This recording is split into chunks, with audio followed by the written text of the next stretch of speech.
Bismillahirrahmanirrahim. Assalamu alaikum, my dear students. I hope you all will be very fine. And we are going to start lecture number 4 of chapter number 23. आइए देखते हैं कि आज हम उस particular lock को कैसे अनलॉक करने में कामयाब होते हैं कि प्रोटीन और डीएनए में से कौन सी चीज़ हेरिडिटरी मटेरियल है। इस अंडरस्टैंड करने के लिए let's move to the white board. Yes my dear students, हमारा टॉपिक आज का यही है डीएनए एज हेरिडिटरी मटेरियल। लेकिन हम चाहते हैं कि हम आप लोगों के साथ प्रीवियस लेक्चर में लिए गए साइंटिस्ट के कुछ नाम लिखें और फिर थोड़ा सा देखें कि उन्होंने अल्टीमेटली हमें क्या इंफॉर्मेशन इम्पार्ट की थी। तो यू नो कि हमने लास्ट लेक्चर में कॉल कॉरेन,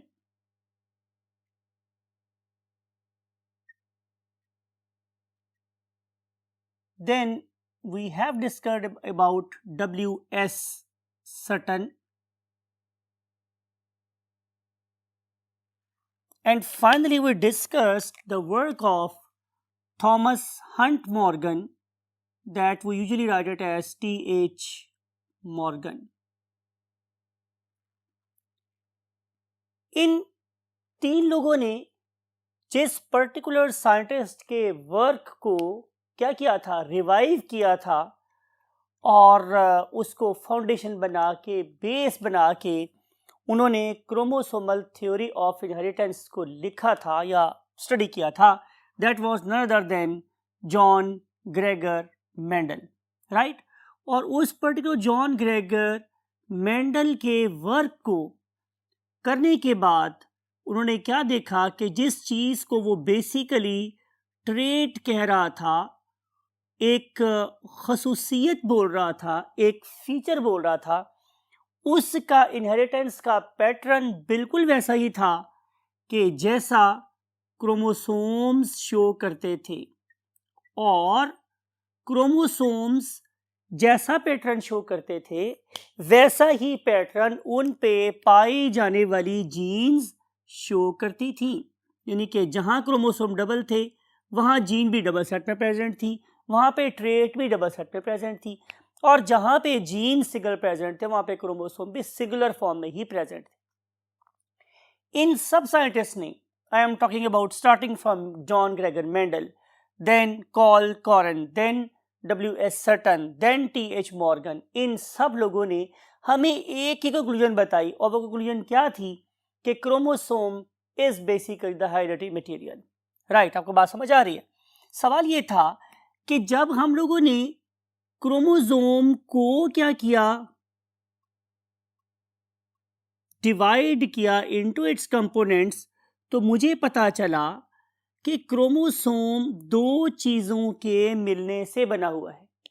उनमें से एक चीज़ का नाम क्या था, डेफिनेटली प्रोटीन, और दूसरी चीज़ का नाम मेरे पास क्या था, डीएनए, राइट। सवाल ये था कि अगर क्रोमोसोम ही रिस्पॉन्सिबल हैं ट्रेट्स के जनरेशन आफ्टर जनरेशन ट्रांसफ़र में, तो फिर क्रोमोसोम में कौन सी चीज़ है, क्या वो चीज़ प्रोटीन है या वो चीज़ डीएनए है।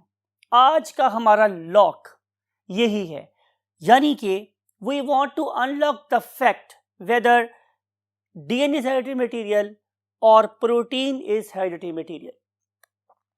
याद रखने वाली बात माय डियर स्टूडेंट्स ये है कि जब हम लोगों ने डीएनए के कंपोनेंट्स को देखा तो वो थे सिर्फ 4, और जब मैंने प्रोटीन के यूनिट्स को देखा तो वो क्या थे, 21।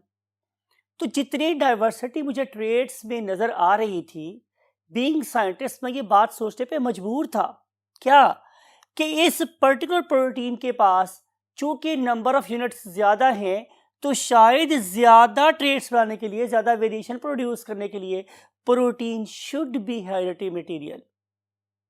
लेकिन क्या प्रोटीन हेरिडिटरी मटेरियल साबित हुई या नहीं हुई, और इसको हमने किस तरीके से रिजॉल्व किया, इसके लिए हमें अगले जो 45 मिनट्स और 40 मिनट्स है उनको बहुत ध्यान से, गौर से सुनना है। So let's move to this very concept. DNA hereditary material है। इसको साबित करने के लिए हम क्या बात कर रहे हैं कि डीएनए ही बेसिकली एक हेरिडिटरी मटेरियल है। इसको साबित करने के लिए हमारे पास फर्स्ट एविडेंस, सबसे पहला एविडेंस क्या होता है माय डियर स्टूडेंट्स? सबूत। हम सबूत की बात कर रहे हैं, यानी कि एक ऐसी चीज जिसको हम लोगों के सामने रख के क्लेम कर सकें, that is called as a सबूत। First evidence, it was from a scientist, his name was Frederick Griffith.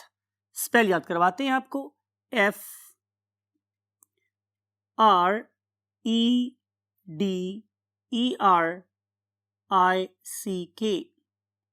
Frederick, and then Griffith, GRIFFITH,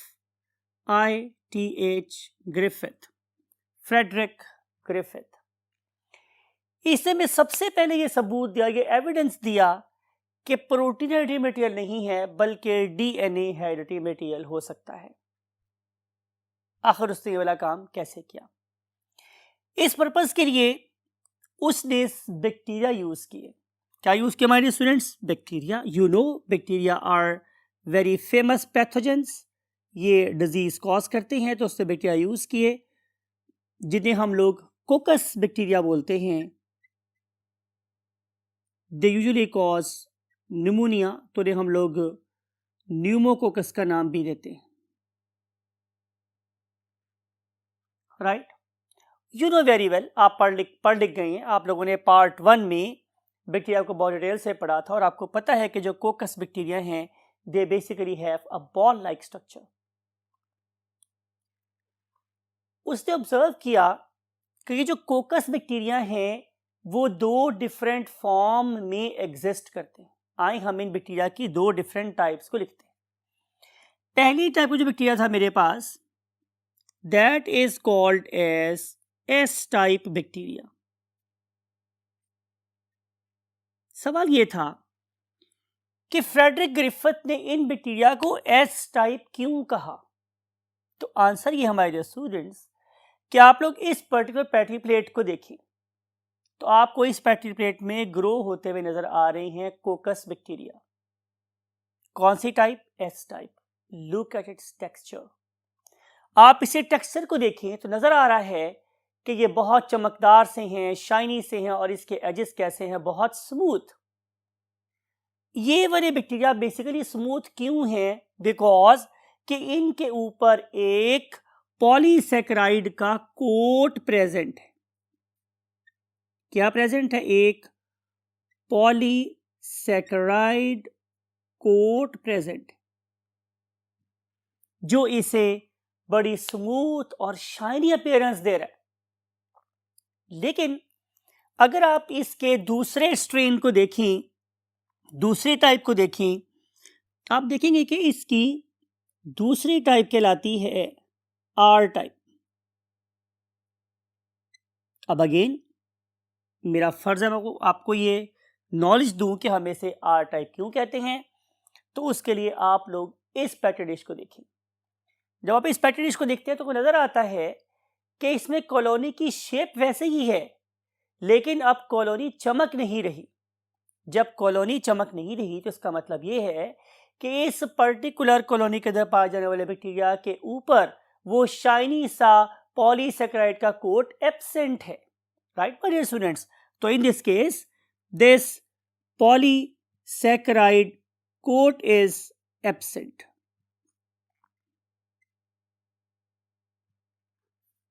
right, PS stands for polysaccharide, coat is absent. तो हमें समझ ये आया कि जिन bacteria के बाहर polysaccharide का कोट होगा वो चमकदार होंगे और जिनके पास पॉलीसैकेराइड कोट नहीं होगा वो डल होंगे अपीयरेंस में, वो शाइनी नहीं होंगे। ये तो बात हुई इनकी अपीयरेंस की। अब हम बात करते हैं इसकी पैथोजेनेसिटी की। यू नो, बहुत दफा जिक्र किया मैंने आप लोगों से कि what is basically a pathogen? Any you can say organism that can cause disease is called as pathogen. तो हम डिस्कस अब हम कंपेयर कर रहे हैं इन दोनों की पैथोजेनेसिटी तो लिखते हैं यहाँ पे आप लोगों के लिए पैथोजेनेसिटी, रेड से लिखते हैं ताकि आपको याद रहे, पैथोजेनेसिटी।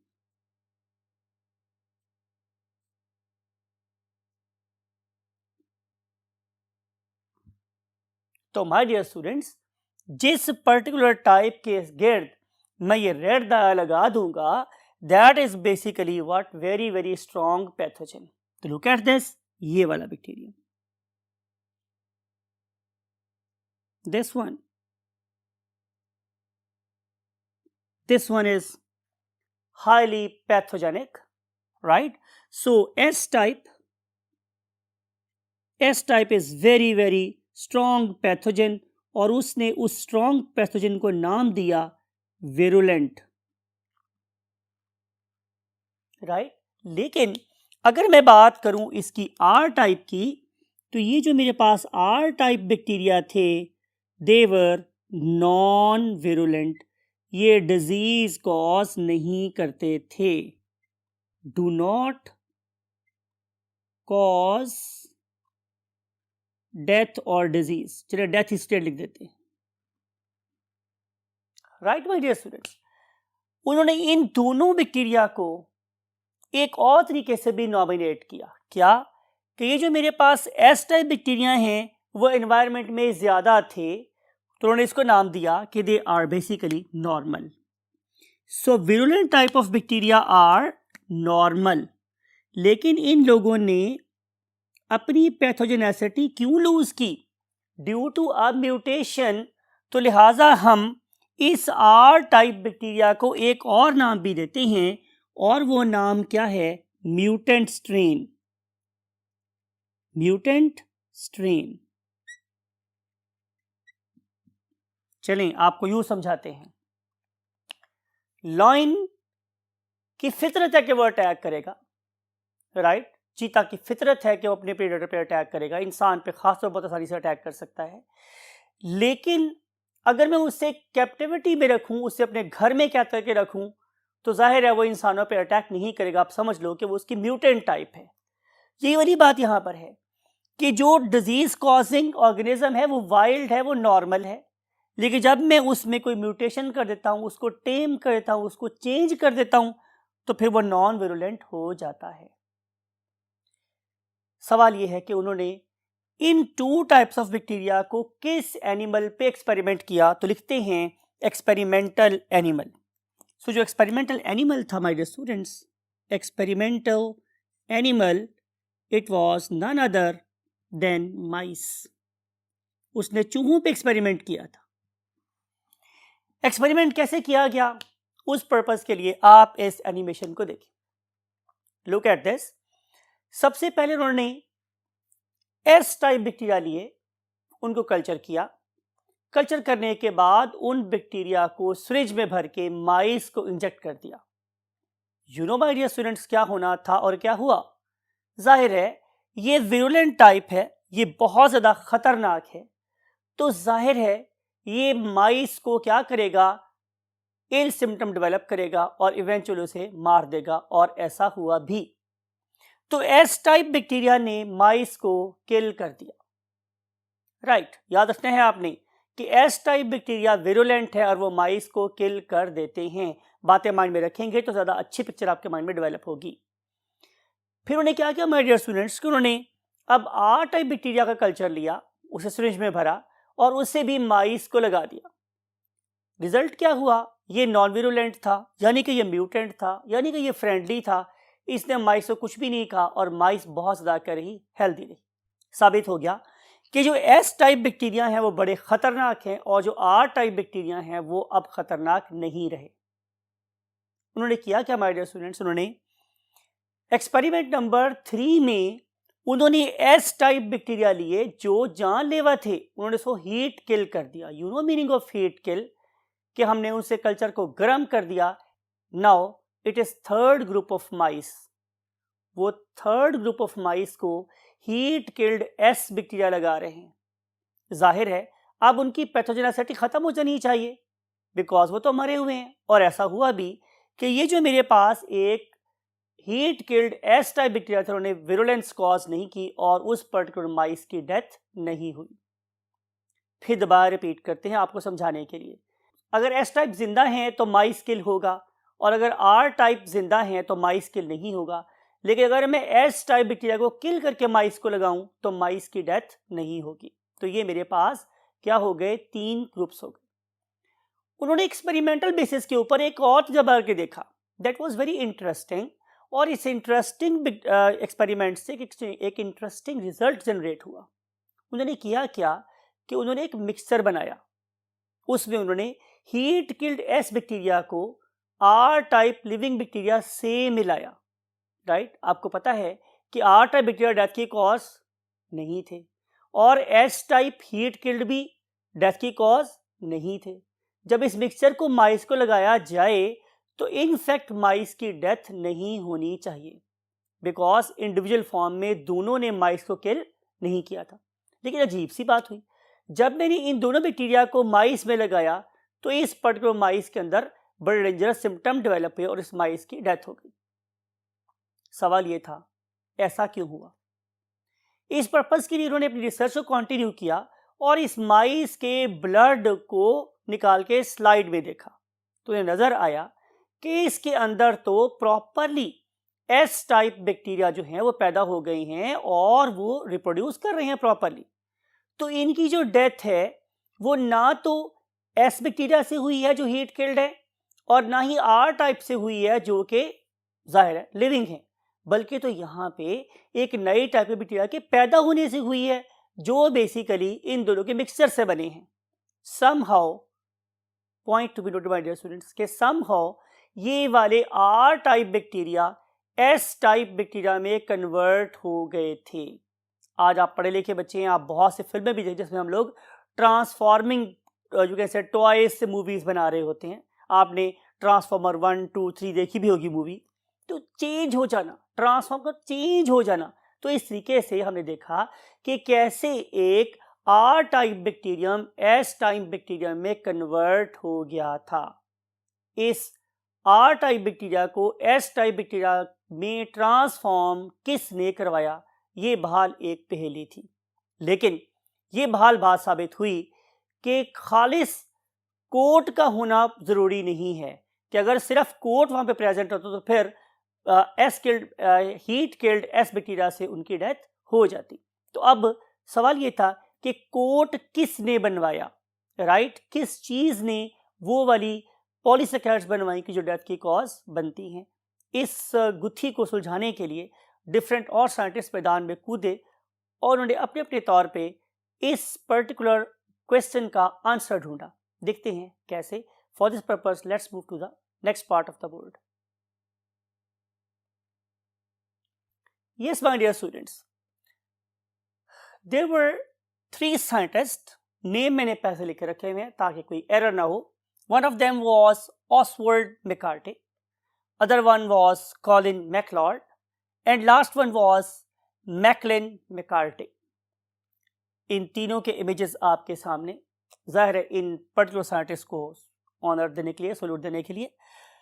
इन्होंने 1944 में एक्सपेरिमेंट किया। कब के हमारे स्टूडेंट्स? 1944 में। और 1944 तक हम उस पर्टिकुलर क्वेश्चन का आंसर डिस्कवर नहीं कर सके जिसे फ्रेडरिक ग्रिफिथ ने छोड़ा था। तो मैं यहाँ पे बता रहा हूं कि 1944 तक इस पर्टिकुलर क्वेश्चन का आंसर अनडिस्कवर्ड रहा कि ट्रांसफॉर्मेशन कैसे होती है। इसको अनलॉक करने के लिए ज़ाहिर we are going to unlock this particular answer question, sorry, हम लोगों ने डिफरेंट क्या किए, एक्सपेरिमेंट किए, right, to unlock this particular transforming principle. हम लोगों ने वेरियस एक्सपेरिमेंट किए, जिसमें से पहला एक्सपेरिमेंट क्या था? Look at this my dear students, हम दोबारा से वही मिक्सचर ले रहे हैं जिसे फ्रेडरिक ग्रिफिथ ने यूज किया था। आप में से किसको याद है वो मिक्सचर क्या था? एग्जैक्टली लिखते हैं आप लोगों के लिए। हम लोगों ने उसी पर्टिकुलर स्ट्रेप्टोकोकस का मिक्सचर लिया और उसमें 2 टाइप्स से बैक्टीरिया ऐड किए थे, आपको याद होगा। उनमें से एक थे मेरे पास एस, जो, oh my God very strong virulent है, लेकिन जब मैं उसे क्या कर दूंगा हीट किल, तो अब वो क्या नहीं रहेंगे, विरुलेंट नहीं रहेंगे, तो they are basically S type. कौन से वाले, हीट किल्ड। आप में से किसी को याद है कि अगर मैं किसी माइस में S type heat killed bacteria लगाऊंगा तो उसे क्या होगा, परफेक्ट, वो जिंदा रहेगी, ठीक है। और दूसरा मेरे पास कौन से थे, living R type. R type living bacteria अगर मैं किसी माइस को लगाऊं तो कौन बताएगा आप में से कि क्या होगा माइस को, परफेक्ट, बिल्कुल ठीक, माइस जिंदा रहेगी। हम बात कर रहे हैं कि जब मैं इस बैक्टीरिया को अलग लगाऊं तो भी माइस जिंदा रहेगी, जब मैं इस बैक्टीरिया को अलग लगाऊं तो भी माइस जिंदा रहेगी, लेकिन जब मैं इस पर्टिकुलर मिक्सचर को आपस में लगाऊंगा तो माइस मर जाएगी। हम उसी ट्रांसफॉर्मिंग प्रिंसिपल को डिस्कस करने की कोशिश करें। इसको मिक्सचर को बनाने के बाद सबसे पहला काम क्या किया गया, राइट माय डियर स्टूडेंट्स, हमने किया ये माय डियर स्टूडेंट्स कि हमने यहां से, मैं यहाँ पे आप लिख रहा हूँ बहुत बड़ा सारा माइनस ताकि आपको याद रहे, हमने यहाँ से माइनस कर दी क्या, प्रोटीन्स। आप में से कौन बता सकता है कि इस पर्टिकुलर सॉल्यूशन में से प्रोटीन्स को माइनस करने का क्या तरीका हो सकता है? Any student? बहुत दफ़ा डिस्कस हुआ आप लोगों के साथ कि हमने अपनी बायोलॉजी में जो भी काम करवाना हो, हमें क्या चाहिए, हमें एंजाइम चाहिए।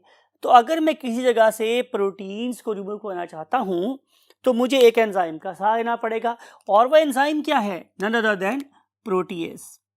तो जब मैंने प्रोटीएज यूज किए तो सारी की सारी प्रोटीन्स यहां से डाइजेस्ट हो गई, चाहे वो इस पॉलीसेकेराइड की थी, चाहे वो सेल मेम्ब्रेन की थी या सेल वॉल की थी, सारी की सारी प्रोटीन इस मिक्सचर में से क्या हो गई, खत्म हो गई। तो प्रोटीन्स माइनस कर दी गई by digesting proteins with an enzyme known as protease. उनका कहना यह था कि हम लोगों ने 99.98% तक प्रोटीन्स को रिमूव कर दिया है और अब ये एक प्रोटीन फ्री मिक्सचर बन गया है। रिमेंबर, ये मिक्सचर किसका है, एस टाइप हीट किल्ड और आर टाइप लिविंग बैक्टीरिया का मिक्सचर है।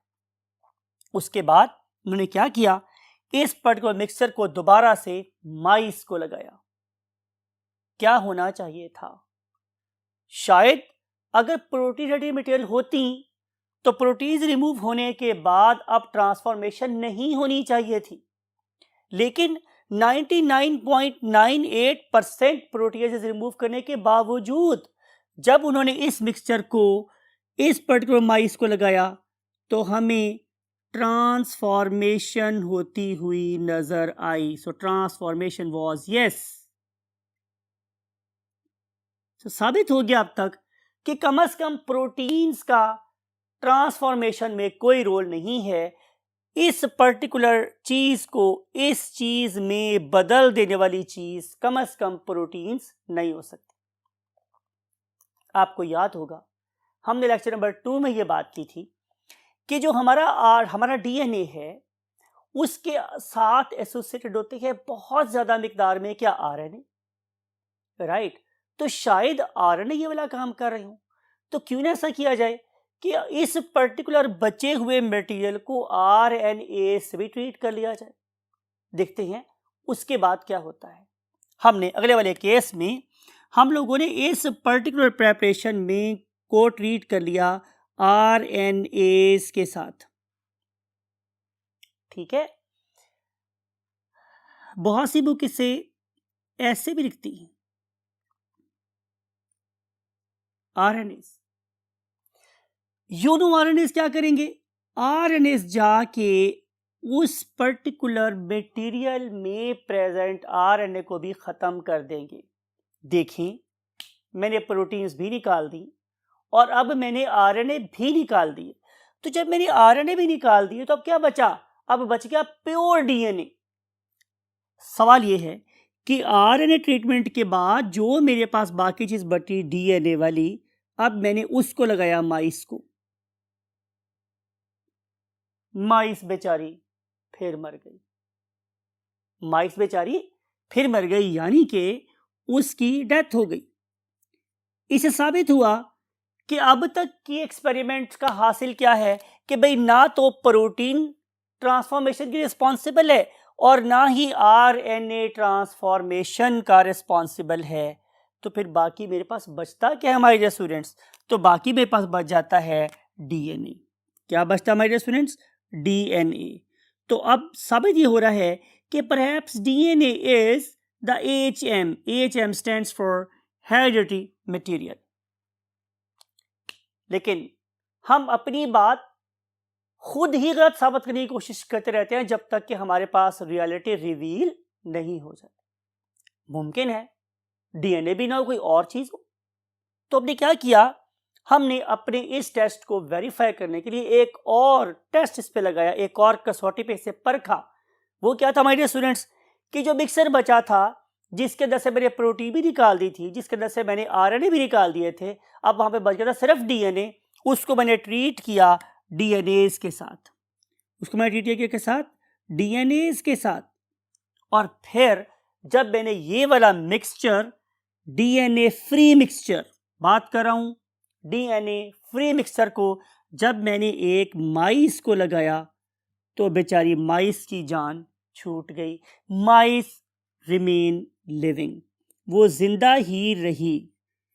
तो इन सारी बातों से हमें ये बात पता चलता है कि बेसिकली डीएनए हेरिडिटरी मटेरियल है, ना आरएनए है और ना ही प्रोटीन्स है।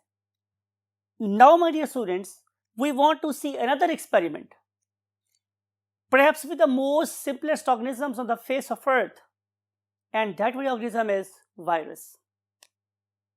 और आप लोगों के लिए अब ये बात बिल्कुल नई नहीं है, क्योंकि आप चैप्टर नंबर 4 में 5 में बहुत डिटेल से पढ़ के आए हैं। क्या? Structure of virus.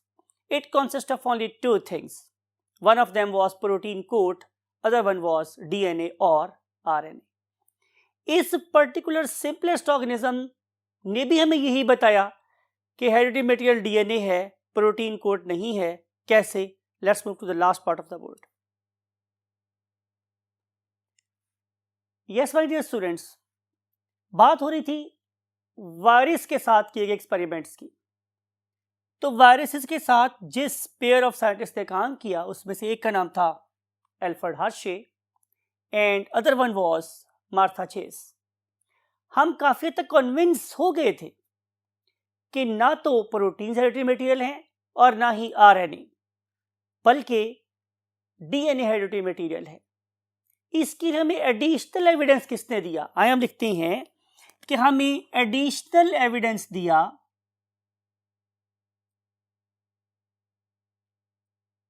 एक एडिशनल सबूत। एविडेंस का मतलब क्या था? सबूत। ये हमें दिया डेफिनेटली एल्फ्रेड हर्शे और मार्था चेस में। किस ईयर में? आप एफएससी से बिलोंग करते हैं, आपको ईयर भी याद करना है। तो आंसर इज इन 1952। ये 1952 की बात है।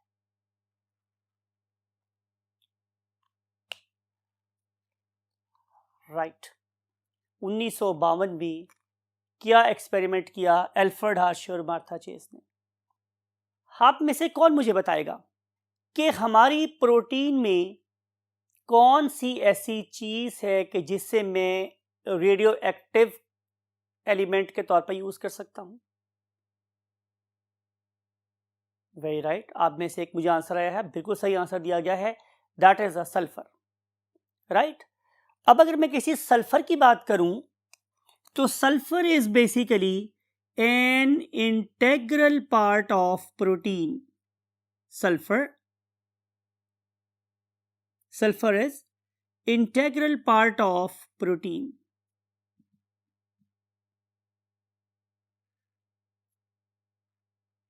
केमिस्ट्री आप पढ़ रहे हैं, बहुत डिटेल से आपने केमिस्ट्री तक अंडरस्टैंड की है। आप में से मुझे कौन बता सकता है कि what is the atomic mass of sulphur? तो आंसर इज 32। इसका जो मास नंबर है, atomic mass number, it is 32। It is 32। अगर मेरे पास एक ऐसी सल्फर है कि जिसका एटॉमिक मास नंबर 32 है तो it is a stable sulphur, ये एक स्टेबल सल्फर है। ऑन द अदर हैंड अगर मैं यहां पे एक ऐसी सल्फर इस्तेमाल करूं जिसका एटॉमिक मास नंबर 32 नहीं है बल्कि 35 है, तो इसका मतलब ये है कि ये डेंजरस हो गई है। Whenever I say the word dangerous, it means now it can emit radiation or it becomes radioactive isotope of normal sulfur. तो जो मेरे पास नॉर्मल सल्फर है उसका रेडियो एक्टिव आइसोटोप क्या होगा? S35। इसको हम लिखते भी ऐसे ही हैं, S35। राइट, याद रहे हम टेस्ट करना चाह रहे हैं कि प्रोटीन हाइड्रेटेड मटेरियल है या डीएनए हाइड्रेटेड मटेरियल है। तो मैंने सबसे पहले प्रोटीन्स बनाने वाली चीज मीन सल्फर को रेडियो एक्टिव बना लिया है। अब मेरी तवज्जो गई दूसरी तरफ, और सेकंड तवज्जो क्या थी? डीएनए। तो डीएनए में ऐसी कौन सी चीज है जो बहुत फ्रीक्वेंटली इस्तेमाल होती है और उसका रेडियो एलिमेंट मेरे पास अवेलेबल है? तो आंसर इज फॉस्फोरस। आप लोग पढ़े लिखे बच्चे, आपको पता है कि हमारे डीएनए के अंदर हमेशा फॉस्फोडाइएस्टर बॉन्ड बनता है, तो उसमें हमेशा फॉस्फेट इस्तेमाल होती है, और वैसे भी फॉस्फेट किसी भी न्यूक्लियोटाइड के कार्बन नंबर 5 पे तो अटैच होता ही है। तो डीएनए को अगर मैं टेस्ट करना होगा तो मैं इस्तेमाल करूंगा phosphorus. Right, it is integral part of DNA, ये डीएनए का पार्ट है। Sulphur was integral part of protein, phosphorus is integral part of DNA. वो उसका पार्ट है, वो उसका पार्ट है। अगर मैं इस फॉस्फोरस का नॉर्मल एटॉमिक मास नंबर लिखूंगा तो इट इज 30, राइट। और अगर मैं इसका अनस्टेबल एटम फाइंड करना चाहूं, mean radio active element find करना चाहूं, तो it will be P32। We write it as P32। In scientist ने, जिसकी मैं बात कर रहा हूं, एल्फ्रेड हार्शेड, मार्था चेज, इन्होंने किया क्या? इन्होंने वायरसेस बनवाए। कौन से वाले? 2 किस्मों के वायरसेस बनाए। लुक एट दिस, समझाता हूं मैं आप लोगों को, समझने की कोशिश करेंगे तो बात बहुत आसान है। एक वायरस बनाए ये वाले, व्हेनेवर आई से ये वाले, और मैंने लिखा है रेड। इसका क्या मतलब है? कि इसका कोट रेडियो एक्टिव है, यानी कि इस पर्टिकुलर प्रोटीन के कोट बनाने में जो सल्फर इस्तेमाल हुई इट वॉज S35, राइट। और इस वाले केस में जो डीएनए बनाया गया इट वॉज नॉर्मल। इसको नॉर्मल को मैं ब्लू से लिख रहा हूं। So DNA was normal and quote was radio active. लिख देते हैं आप लोगों के लिए ताकि भूले नहीं आप लोग। It is radioactive coat. And what about its DNA? DNA is normal. DNA is normal. Right? दूसरे टाइप के वायरसेस बनाए जिनका कोट नॉर्मल था। ब्लू, आपको पता, ब्लू में नॉर्मल से लिखा हुआ, ब्लू को मैं नॉर्मल से लिखा हुआ, ठीक है। तो कोट कैसा था? Normal, something like it. लेकिन जो इसका डीएनए था it was radio active, because कि यहां जो फॉस्फोरस इस्तेमाल हुई इट वॉज रेडियो एक्टिव। तो यहां पे DNA is radio active, right. और जहां तक बात है इस टाइप के वायरस के कोट की, तो कोट इज नॉर्मल। 2 टाइप के वायरसेस बनवाए गए। बनाने के बाद उन्होंने किया क्या कि उन्होंने इन पर्टिकुलर वायरसेस को हुक्म दिया कि तुम जाके क्या करो, एक बैक्टीरियोफेज पे अटैक करो, सॉरी एक बैक्टीरिया पे अटैक करो, बिकॉज कि ये बैक्टीरियोफेज थे। तो जब ये दो किस्म के बैक्टीरियोफेजेस ने जाके इस पे अटैक किया तो जाहिर है वो चीज़ जो जेनेटिक इंफॉर्मेशन को अगली जनरेशन में बनाने की रिस्पॉन्सिबल होगी वो अंदर जाएगी, और जो रिस्पॉन्सिबल नहीं होगी वो बाहर रह जाएगी। इस पर्पस के लिए क्या किया गया, इन दो किस्म के वायरसेस को इन बैक्टीरिया पे भेजा गया। भेजने के बाद इनको बहुत ज़्यादा स्पीड से एजिटेट किया गया। Whenever we use the term agitate, इसका मतलब होता है इसको बहुत ज़्यादा ज़ोर से हिलाया गया, यानी कि अगर कोई चीज़ इससे स्ट्रांगली बाइंड नहीं है तो वो उतर जाए, शेक किया गया वायलेंटली, राइट। तो इस वायलेंट शेकिंग की वजह से वो वाले वायरसेस जो इसके ऊपर ऊपर अटैच थे उनमें से मेजॉरिटी क्या करेगी, उतर जाएगी, और जो चीज़ अंदर जाएगी जाहिर है वो तो बाहर नहीं आ सकेगी एजिटेशन से रिजल्ट में। तो हमने क्या देखा माय डियर स्टूडेंट्स, हमने ये देखा कि रेडियो एक्टिविटी मुझे नजर आ रही थी फास्फोरस के अंदर, राइट। तो डीएनए जो था वो सिर्फ और सिर्फ नजर आया इसके अंदर, बाहर नहीं था। जबकि सल्फर वाली एक्टिविटी मुझे अभी भी थोड़ी बहुत नजर आ रही थी, कहाँ, इसके बाहर। इससे साबित हुआ कि प्रोटीन का कोट हमेशा बाहर रह जाता है, तो जो चीज सेल के अंदर जाती है it is none other than DNA. Further चूंकि ये बैक्टीरियोफेज था और इस पर्टिकुलर बैक्टीरिया के अंदर जाहिर है वायरसेस क्या करते गए, रेप्लिकेट करते गए, तो जो इससे बने वायरसेस और नए वायरसेस बने, उन सारे के सारे वायरसेस में अगर रेडियो एक्टिविटी कहीं नजर आई तो वो सिर्फ और सिर्फ फास्फोरस की थी, सल्फर की नहीं थी। जिससे ये पता चला कि phosphorus containing substance means DNA is in fact hereditary material that normally passes generation after generation, and it is not the sulfur containing substance means protein. Hence conclude हो गया यहाँ से कि DNA is the hereditary material. DNA is hereditary material. तो यही हमारा आज का टॉपिक था कि हमने ये कैसे डिड्यूस किया, हम इस मकाम तक कैसे पहुंचे कि जो डीएनए है वो एक हेरिडिटरी मटेरियल है और प्रोटीन हेरिडिटरी मटेरियल नहीं है। आई होप कि अगर आप इन बातों को गौर से सुना होगा तो ये सारी की सारी बातें एक तरतीब के साथ आप लोगों के माइंड के अंदर पेनिट्रेट हो गई होंगी और आप इस बात को यकीनन समझ गए होंगे कि डीएनए हेरिडिटरी मटेरियल है और ना ही आरएनए और ना ही protein. With this you can see set of informations. I just want to say you Allah Hafiz.